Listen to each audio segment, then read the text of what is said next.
Swindon Supermarine were predicted to finish 6th in the Southern League Division 1 South this season, and as we reach the end of October, we're currently sat in 7th, slightly perhaps underperforming, but with games in hand over most of the teams around us.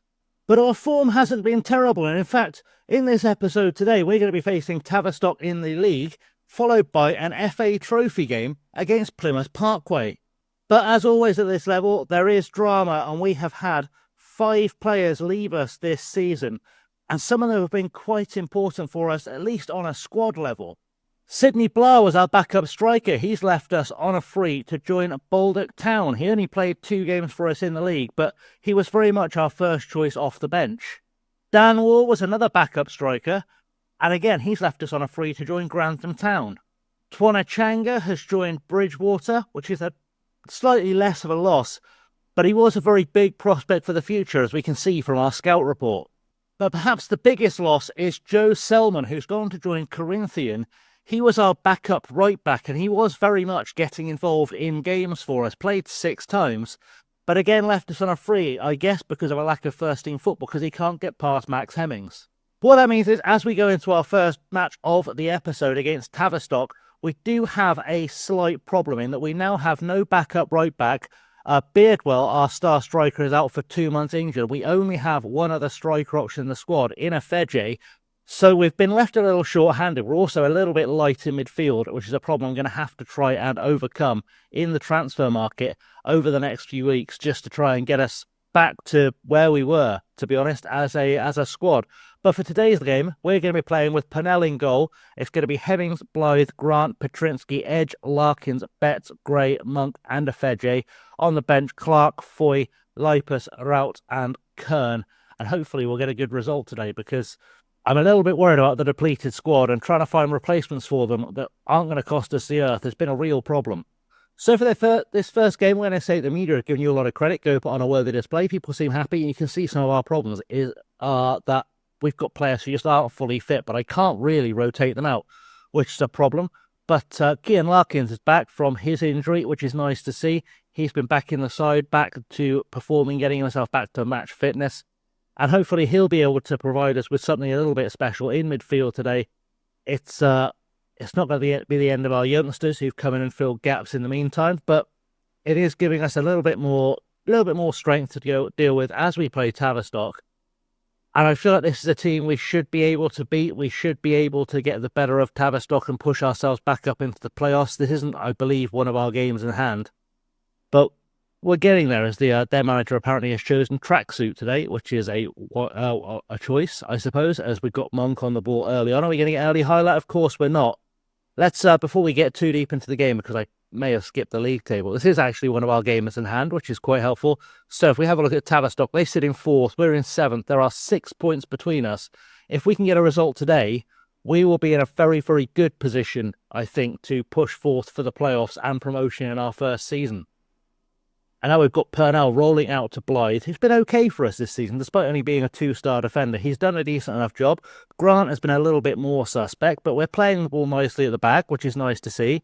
And now Hemmings with a chance to get the ball down the line to Gray, who will cut inside for us and hopefully try and create some havoc. Gets into the box. I mean, he's not going to create havoc shooting like that, but at least we've had a highlight.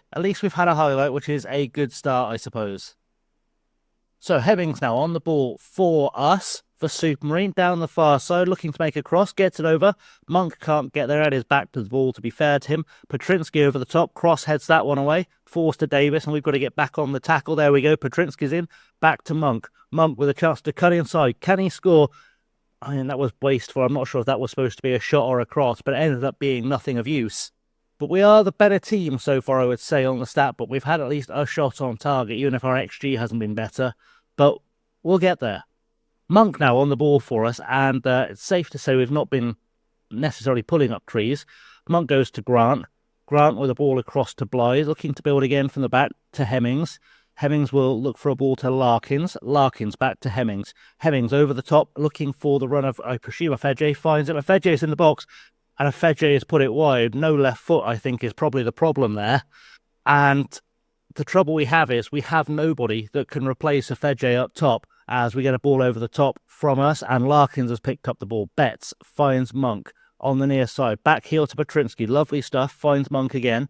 And he goes back heel to Petrinsky. Bets. Petrinsky. Cross goes over. Who's going to get there? Nobody for us just yet, but Gray has picked it up on the far side. He gets a second cross in. Monk is there off the woodwork. And Frankie Monk has looked very dangerous from crosses, which is nice to see. Maybe we should be playing it down the right and using Monk as kind of a wide target man. Maybe that's the play going forwards. But for now, I mean, we're holding them at 0-0, which is fairly solid. We can address the team. We can kind of get them fired up a little bit. We'll get to tell them about the media again, because apparently these guys love the media. And we'll grab Petrinsky and we'll just say, you've not been good enough. Get it together. He is supposed to be the captain. We have got some very tired legs out there. And, well, 5 subs on the bench, 5 subs to make. I don't know if we've necessarily got all the replacements for all the people who are tiring, but we're going to have to use what we've got to keep this thing fresh and hopefully turn this game around a little bit. So far a bit of a nothingy first half. Second half, sorry, we've brought in Clark, we've brought in Kern, we've brought in Foy, Rout and Lipus, replacing Hemmings, Blythe, Petrinsky, Larkins and Gray. Just for the last half hour, give us some fresh legs on the pitch. Hopefully let us build. Grant moves to right back because he's the only other player in the squad that can play there. We do need him as a centre-half, unfortunately.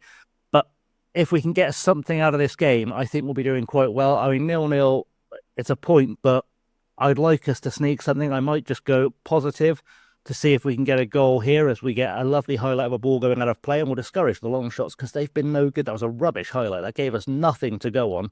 But hopefully from here we can start to push a little bit and maybe we can just sneak a goal. That would be ideal for us. We could just sneak a goal out of this. We've been all over them on the stats.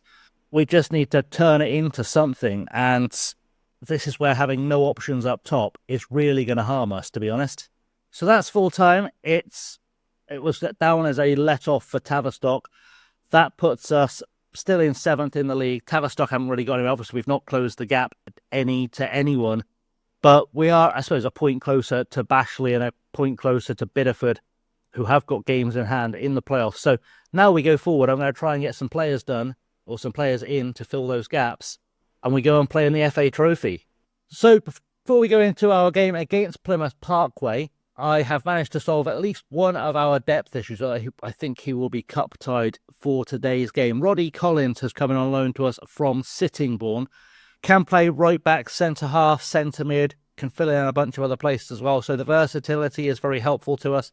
31 years old, so he's got a bit of experience, if not necessarily the greatest looking attributes in the world. But his previous career has taken him from St Pat's and Dundalk and Monaghan United, Athlone Town, Derry City, everywhere in the League of Ireland. Played for Brackley, went back to Waterford, played for Hemel, Hayes, Kings Langley, Chesham, even had a spell at Torquay.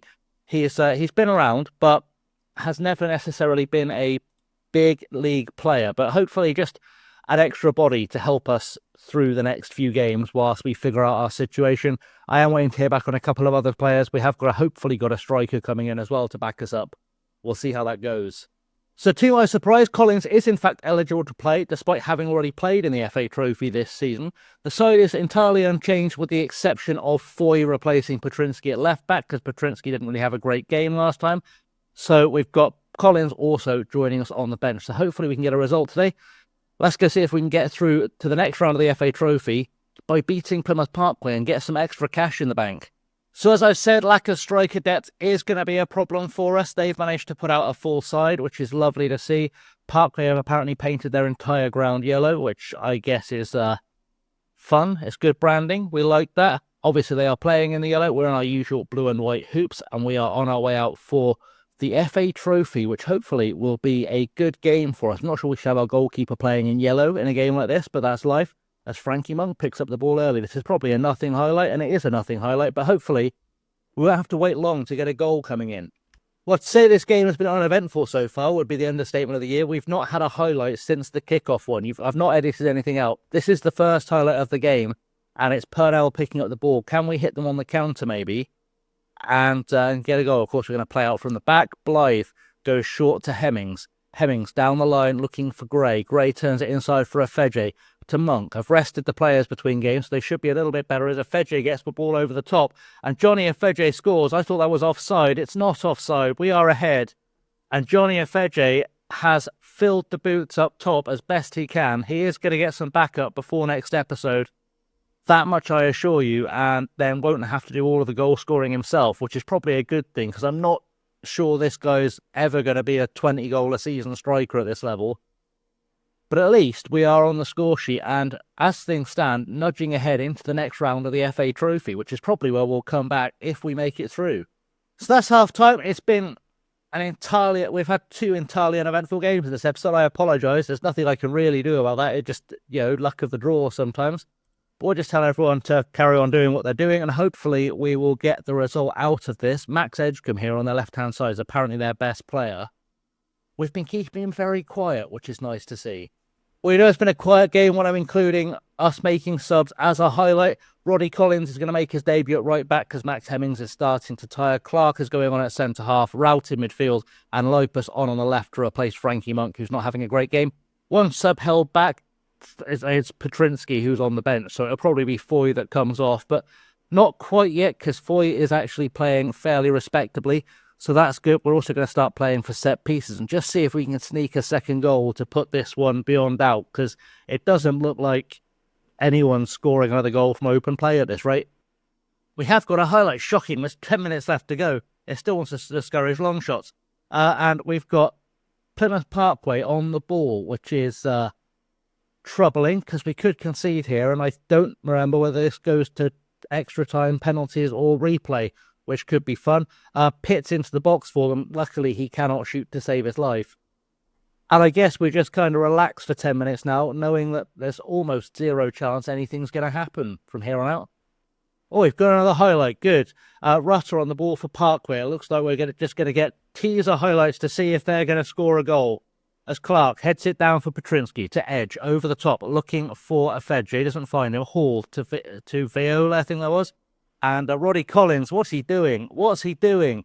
That could have cost us. Roddy Collins had a moment of horror there that could have cost us on his debut. Wouldn't it have been a great way to introduce himself to the fans, to be honest? I mean, 6.5 is not great either. But we have made it through to the next round of the FA Trophy, and the only thing left to do is to see who we're playing and when, and then we'll work out where we're coming back. Well, I'm not going to say it too loudly, but we've got into the FA Trophy second round draw, and we've got Oxford City, which is, I guess, the B version of the A420 derby. We are playing away, so that's fun, and it's in a couple of weeks' time, so we'll come back for that game. We'll also look at who else we're playing in that episode, but we have also managed to find a couple of extra players.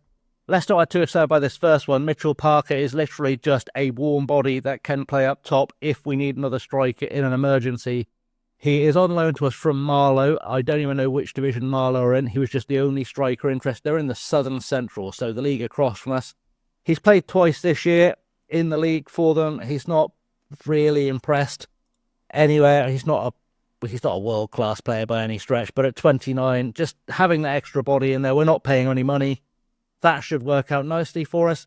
And our other new signing is this guy, Jack Empson. He is a right back who has come on loan from Northwood. Again, just plugging an extra gap in the squad just to help us out a touch. There will be new bodies before the next episode, though. And in that next episode, of course, we already know we're playing Oxford City at their place in the FA Trophy. But I think just because we're playing B derbies in that game, let's also play Bristol Manor Farm, because there's a historic rivalry between the Swindon and Bristol clubs. So let's play City and Bristol Manor Farm next episode. That'll be out on Monday. Have a good weekend. I've been Chasing Laney. Thanks for watching. Like, subscribe, all that good stuff. If you haven't already, leave your comments down below. Until next time, stay safe and have a good one.